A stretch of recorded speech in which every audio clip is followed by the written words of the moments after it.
You know, I was hoping that I wasn't going to face any repercussions for, my little review that I had left Mylokitty in that family reunion episode. After the last episode, I thought, oh good, there was no repercussions, the creator didn't have a surprise for me, so I thought I had gone away with it. Until 5 minutes ago. An itchy situation. So you already know the title of today's episode. An itchy situation. Guess who wrote it? Guess who wrote it? Take a wild guess. Take a wild guess. Mylokitty!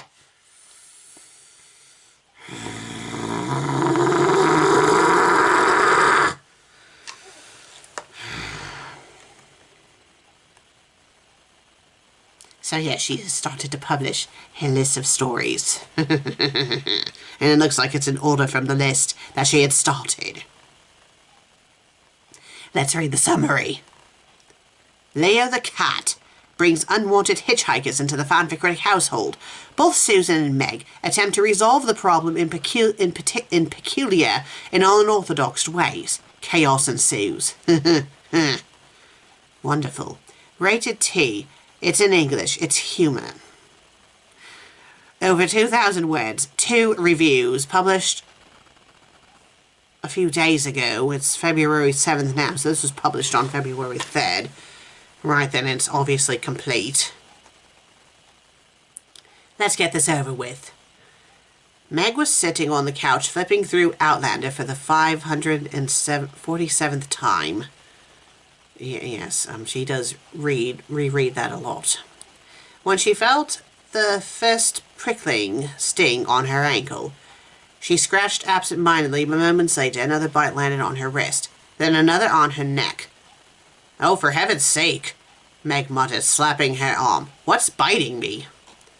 Susan, who was lounging after a long day of proper Britishness, heard the commotion while having her boots kicked up on the coffee table. I do not wear... Am I Gaston? Where I'm just rude and I just put my feet on tables that we're supposed to be eating on? Christ. Her own arm was starting to itch as well. Slowly she scratched at her elbow, her brow furrowing with a sense of eerie familiarity.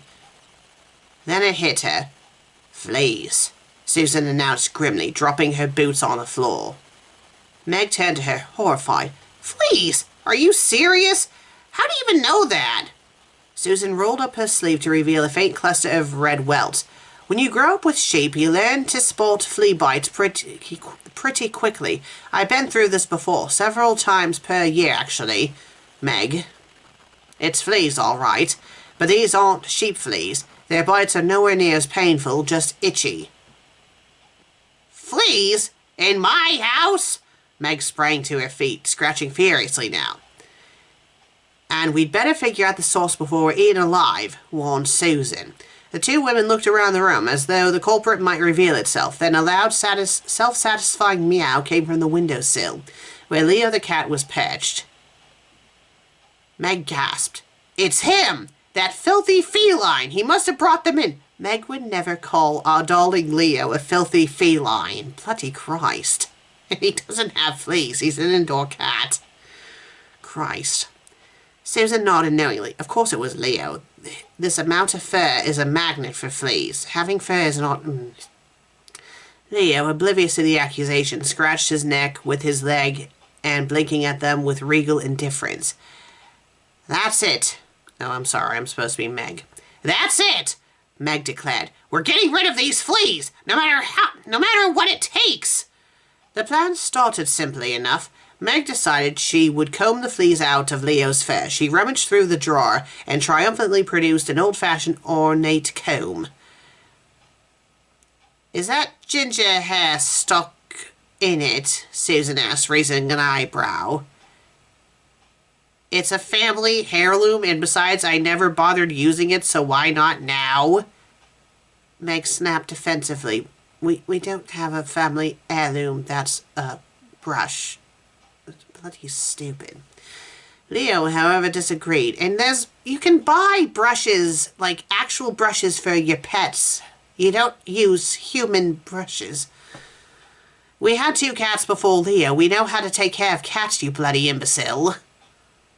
The moment Meg approached him with the comb, he hissed and swatted at it, his tail puffing up like a bottle brush. He actually likes being brushed, thank you very much. Come now, Leo, Meg cooed. This won't hurt a bit. But Leo wasn't buying it. When Meg tried to brush him, he bit her hand with surprising precision and darted under the couch, leaving her yelping in pain. My darling, Leo is a very gentle giant. He's a Maine Coon. He's a very gentle giant. He doesn't bite. I mean, we've had to groom him before where he decided to sit in one of his poos and he complained the entire time, but he never once tried swatting at us. So there. Your cat is a menace, Susan said, shaking her head. He's both of our cat... Oh, bloody Christ. You're one to talk, Meg retorted, cradling her bitten hand. Susan stood, cracking her knuckles. All right, my turn. I'll do it the toad clack way. Oh, bloody Christ. So I guess this is canon with the family reunion. Just like my great-grandma taught me. Meg hesitated. Wasn't your great-grandma the one who once got drunk and lost a fist fight to a goose? Oh, I'm supposed to be Meg. Wasn't your great-grandma the one who once got drunk and... That's not the point, Susan. Don't ask why I did that. Christ, get out of the way, bloody Papa. And besides, that aggressive poultry cheated. How do you get in a fist fight with a goose? They don't even have fists. Susan went to the bathroom to prepare it. The smell of What? The smell of bleach became noticeable. Susan scrubbed the toilet bowl with... Oh, okay. So it's... Okay, I thought for a second there that Mylokitty was going to imply that Meg and I were going to give our cat a bath in bleach! The smell of bleach became noticeable as Susan scrubbed the toilet bowl with a ferocity that bordered on obsession. Indeed, the fumes started to mess with her judgment, since it took her over 2 minutes to figure out that the orange stains she was scrubbing were just a reflection of her... This is not orange. Not orange. Not even close to being orange. Are you colorblind? I know. Meg already said, oh, she's just saying that to piss you off, Susan. Don't play into it. Don't feed the troll. Well, I can't help it. Bloody imbecile. Even when we were younger, her hair did not look orange. And why am I cleaning a toilet for some stupid reason? When she was done, the porcelain gleamed so brightly it practically doubled as a mirror. What on earth are you doing? Meg asked, peeking in from the doorway. Preparing the battlefield, Susan said ominously, tossing the scrub brush aside. She then rattled the box of dry cat food to lure the cat. You are not seriously implying that we're going to be cleaning our cat in a toilet?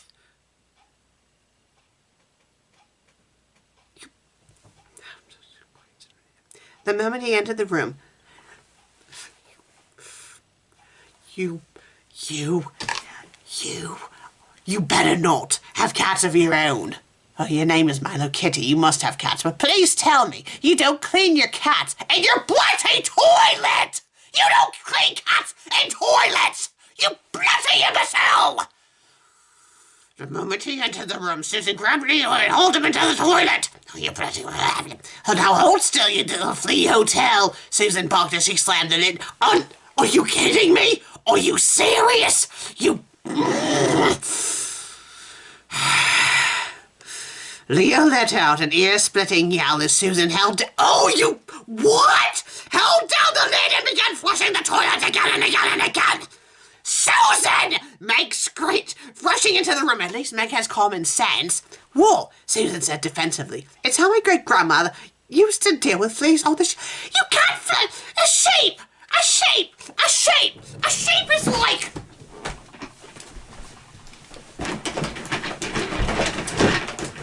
A sheep is being...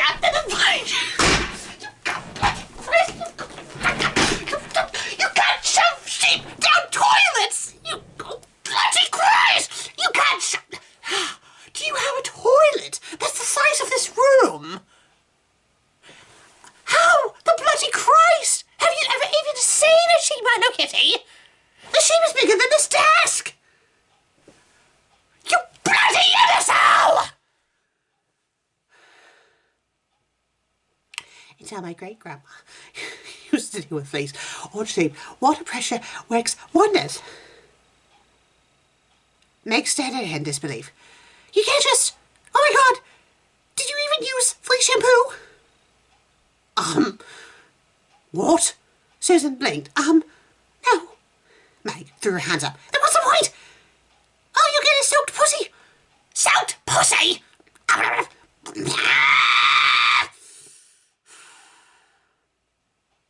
Susan yanked the lid open, and Leo exploded out like a furry cannonball, yelling and dripping rest. In his panic, he jumped at Meg, clawing her temple and yanking her ginger hair into a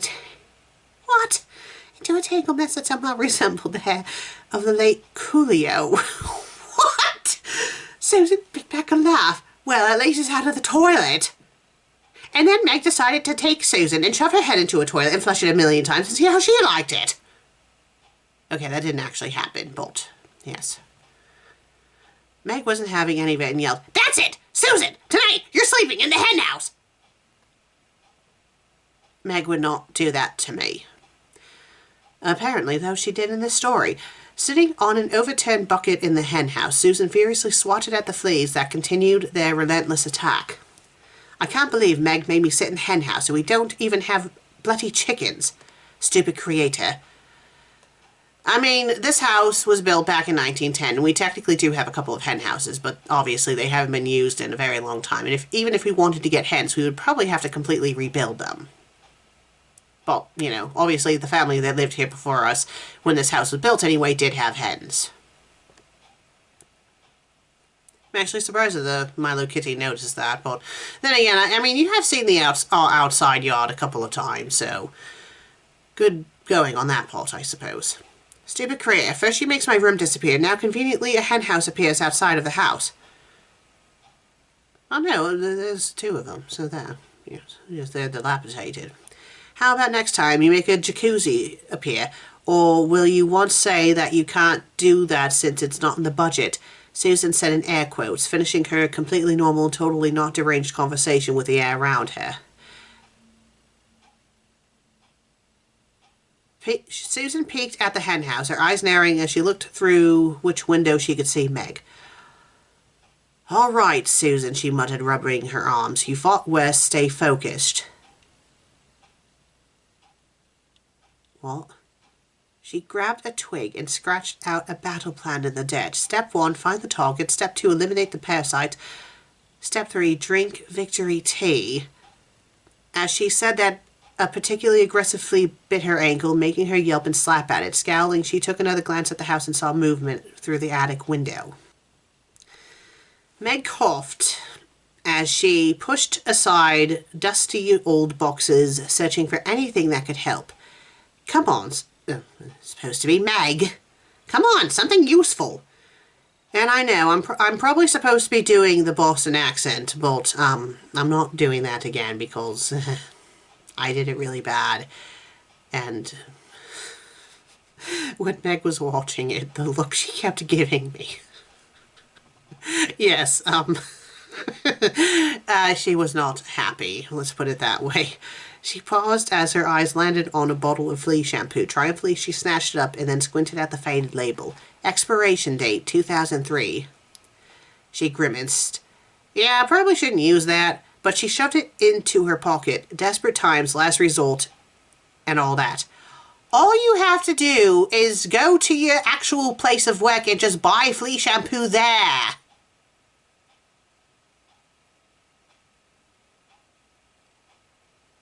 Digging further, she unearthed a flea comb, an electric shaver, and a small collection of essential oils. You don't want to use essential oils on your cat. Essential oils can be deadly for cats, so bloody Christ. But then again, Mylokitty thinks it's perfectly fine to clean your cat by shoving it into a bloody toilet. She smirked. Perfect. Time for round 2. Meg tiptoed towards Leo. What is she, a bloody cartoon? Stretching out a hand, her other arm hidden behind her back. Nice kitty. Good kitty. Leo narrowed his eyes. He wasn't stupid. You know, she's riding Leo like he's a normal, average-sized house cat. He's not. I mean, I've held him several times in this web series. You can see that he's a very big cat. Leo narrowed his eyes. He wasn't stupid. As Meg lunged, Leo darted towards the front door, leapt onto the handle and pushed it down. The door swung open. Meg's jaw dropped. You opened it? Leo shot her a smug look and sprinted outside. Oh, no you don't. Meg bolted after him, pushing herself to run faster, but just as she was about to grab him, Leo suddenly turned, darted between her legs like a tiny furry torpedo, and before she could fully turn around, the door swung shut. Click. Meg froze. The door was locked, or she was locked out. That's not how doors work. We have doors from like the bloody 1900s with a skeleton key and everything. They don't just magically lock on their own. And even if the cat was smart enough to open and close doors, he wouldn't be able to lock the door with the key. From the henhouse, Susan watched the entire scene. Then... What? What? Then in the most exaggerated chicken impression she could bust.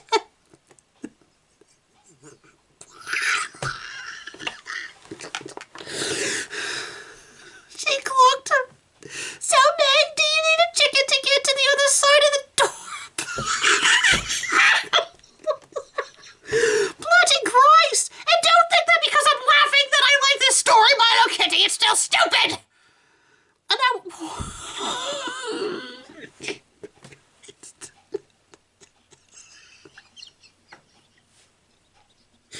oh, bloody Christ. Meg sighed. Yes. Please tell me I'm... Why am I still acting like a bloody chicken? Susan smacked and strutted towards the door, holding her arms like she was doing the chicken dance. Lucky for you, breaking into things runs in my family. Bloody Christ. She pulled out a bobby pin, a safety pin, and mysteriously a small crowbar. Within seconds, the door clicked open. Please tell me I'm done acting like a bloody chicken. Generations of strategic asset retrieval have saved my family from bankruptcy. For centuries, she said proudly. Inside, Leo was napping peacefully in the hall, but when the door burst open, he sprang to his feet. Leonardo! This is supposed to be Meg. Leonardo! Meg bellowed as she brandished the flea comb in one hand and essential oils in the other. Susan grinned and gripped the electric shaver like a futuristic weapon. This does bring up some past nostalgia. Say your prayers, pussycat. Bloody Christ. Susan yelled, cue the Benny Hill theme music. Well, if I don't have to worry about copyright. No, I mean, you know the Benny Hill music there. So, Leo shot off like a rocket. What followed was a chase so chaotic it defied physics. Leo instantly ran up the stairs with Meg and Sue. Okay, Sue is S-U-E, not S-U. Right behind him, Meg sprayed the essential oils the whole time, hitting Susan in the face and causing her to trip and roll down the stairs like a log. Meg continued to run after the cat, knocking everything over and making a mess that not even a zoo escape could have caused.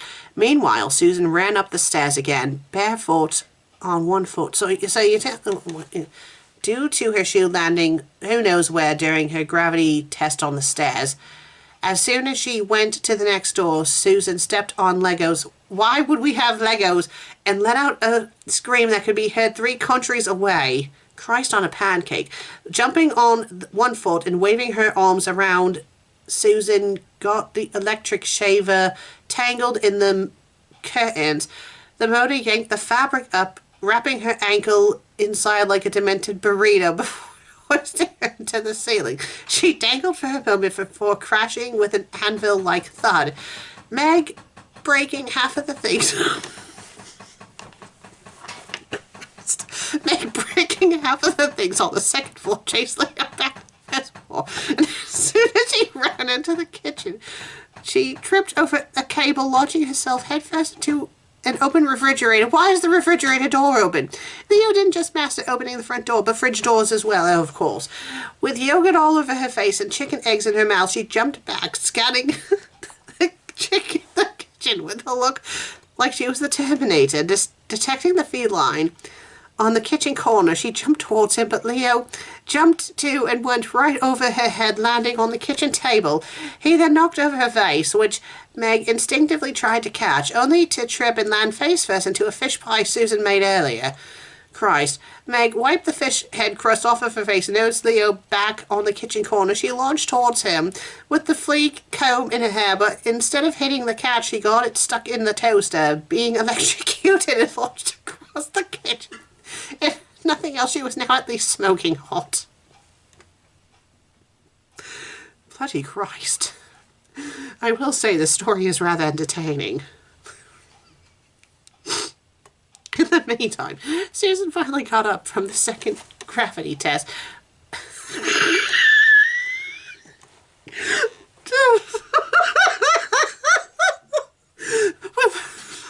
with her thought now as blue as Uranus. And yes, Uranus, not Uranus. I don't know what they were thinking. And we don't like that it's called Uranus because it sounds like anus. So we're going to call it Uranus. So now it sounds like urine. Stick with Uranus! She noticed Leo at the bottom of the stairs and ran after him while he turned around and ran outside. In a dramatic act of feline vengeance, Leo pulled the exact same move on Susan that he did on Meg, darting between her legs and slamming the door shut. Now Susan was locked outside, fuming. Susan cracked her knuckles. Fine, I'll take the high ground. She climbed onto the roof, cackling like a mad woman. The fat man in red better not sue me for copyright infringement, she declared, preparing to slide down the Our chimneys. No, we don't have fireplaces. And our chimneys are sealed up. You know, that leak I told you about a couple of, maybe a year or so ago. Well, we had, like, roof issues. It was because of our chimneys. And our chimneys, we can't go sliding down the chimneys. And there's no way in hell I would fit down the chimney. Maybe in my younger body I would have been able to. No, even then I wouldn't have been able to fit. These aren't that type of chimneys. We have a furnace. I would go straight into the furnace. I'd be Mrs. Lovett at the end of Sweeney Todd if I were to go down the chimney. Poof, on fire, dead. There was one problem. Susan had eaten too many mince pies over the years and got stuck halfway down. Lovely. Lovely. Inside, Meg was still recovering from mild electrocution noticed trickling down from the fireplace. Again, we don't have fireplaces. Her brain immediately jumped to one conclusion. He's in the chimney. Determined to smoke Leo out, she grabbed some leftover New York fireworks and lit them. A massive rocket shot up and hit Susan. There's a blinding flash of spot as Susan, clinging to the firework, soared over the moon like some staring puppets. Oh, bloody Christ! I'm just visualizing this as I'm reading it.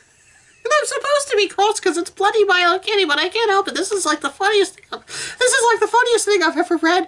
Gravity eventually did its job and Susan crashed down, this time successfully making it through the chimney. The impact of the stunt combined with the smoking fireworks filled the whole house with soot and smoke. The sheer force knocked the the front door off its hinges. Susan, wheezing, spotted the flea shampoo lying nearby and grabbed the chance. She snatched it up, and before anyone could stop her, squeezed the entire bottle onto Leo. A moment of silence fell. Then all of Leo's fur fell off. Meg picked up the bottle and read the small print. Warning. Do not use without water, may cause complete fur loss. I don't think that works like that. Susan shrugged. So, we have a sphinx for a few months. Big deal. At least the fleas are dead. Except the fleas weren't dead. Hundreds of them wriggled free from Leo's discarded fur. What? Susan shouted, not believing her eyes. The flea shampoo is over 20 years old. Looks like the insecticide expired, commented Meg. Oh, bollocks. What are we supposed to do now? Asked Susan. Then, as if on cue, a long-haired stray dog wandered into the house due to the commotion attracting it. The fleas, sensing a proper fee, swarmed around the mutt. The dog let out a startled yelp and sprinted out of the house. Meg and Susan stared as their hundreds of unintentional pets disappeared into the distance. Finally, the house is pest-free, sighed Susan. Indeed, no more itching, no more scratching, commented Meg. No more chasing, no more mayhem, continued Susan. Meg got watery eyes and said, I kind of miss them. What? Susan nodded. Me too. Let's get them back. They both shouted as they ran after them. What?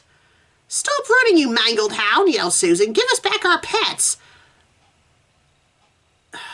Leo, meanwhile, watched the chase from the porch, glad that the house was now 2 daft idiots lighter, and that was the end. Bloody Christ. I mean, I'll give you credit. At least that was funny. It was still insulting, and we would never do that to our cat, but I will say it did make me laugh.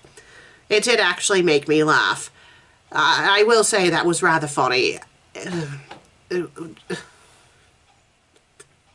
Just that entire chase sequence, I'll give you credit, that was funny. This was probably your funniest story.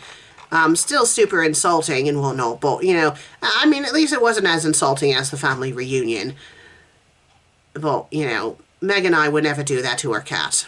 And let me just, again, show you guys how big he is. Let me, go grab him. Where are you? There you are. Come here, my love. Hello, my little darling.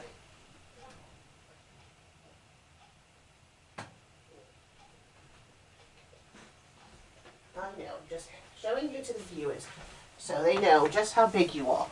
Yes, you're a big, big boy. Big boy, look at him. He's a big boy. You're a big boy, aren't you? Yes, you are. But yes, he's a very gentle giant. See, he lets you touch his belly. He lets you kiss his belly. He's very tolerable. Yes, you are. You're very tolerable. Do you want me to put you back? Okay, I'll put you back. All right. I'm almost there. I'm almost there, silly. It's okay.